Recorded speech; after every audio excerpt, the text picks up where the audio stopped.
nini ya mapenzi ya Mungu. Huwezi kupindisha mambo ya Mungu ukapata nini matokeo. Kwa hiyo Yesu akasema wakatisheni, maana yake Yesu alikuwa amenyooka na alikuwa anafanya mapenzi nani ya Mungu.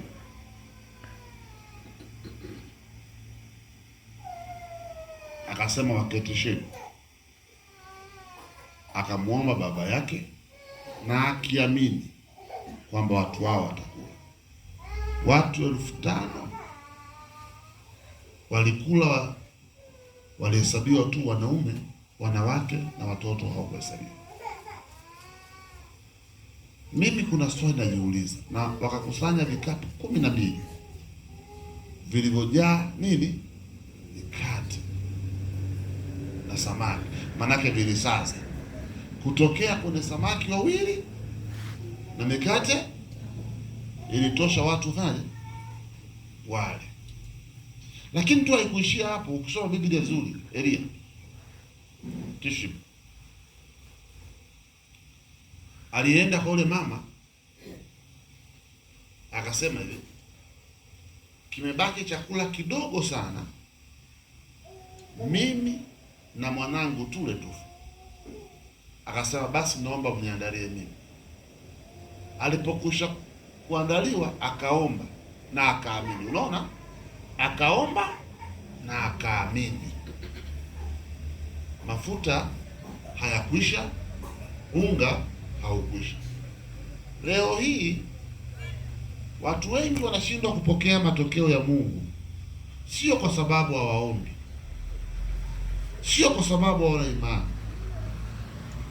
ila wengi wao bado hawajajua Mungu wao ni nani. Haleluya. Jaribu kufikiri, mtu amepika chakula cha mwisho, alafu mtumishi wa Mungu anaomba. Maana yake pale kwenye mafuta hayakuisha na unga. Hii sio maajabu? Nataka nikufundishe, kama hauamini usiombe, utapoteza muda. Kama unaamini omba. Amen. Nimesemaje?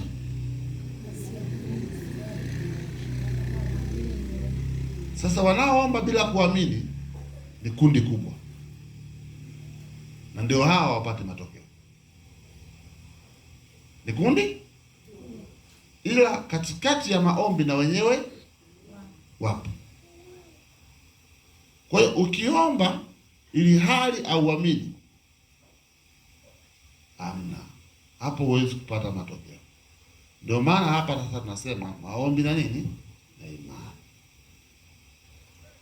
Umeamka asubuhi, unasema sasa nataka nimuombe Mungu wangu.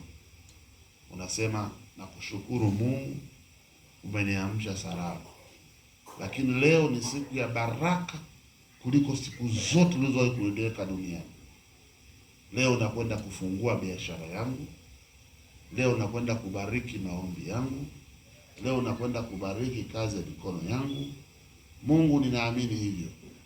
Mungu, matendo yako ni ya ajabu sana. Asante.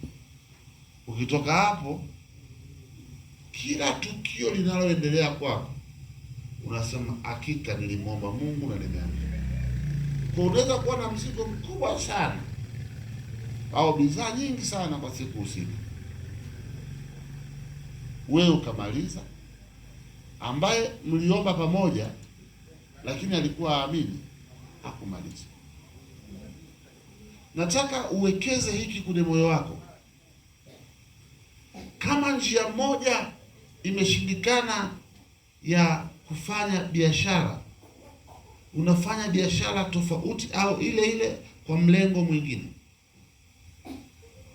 Mungu hajakuondolea baraka, Mungu hajakupunguzia baraka. Sinaeleka zuri? Kwa mfano, umeamka asubuhi, umechukua matunda yako, au bidhaa zako. Umetembeza sasa, umeona sasa, mbona kama ninajisikia nimechoka, hebu ngoja nitulie mahali hapa. Wewe akili yako unasema nikitulia hapa wateja sinto pata, wewe unasema. Lakini ukirejea kile ulichokiomba asubuhi na yale uliyoyaamini asubuhi, basi hata ukiwepo hapo bidhaa itaisha. Haleluya.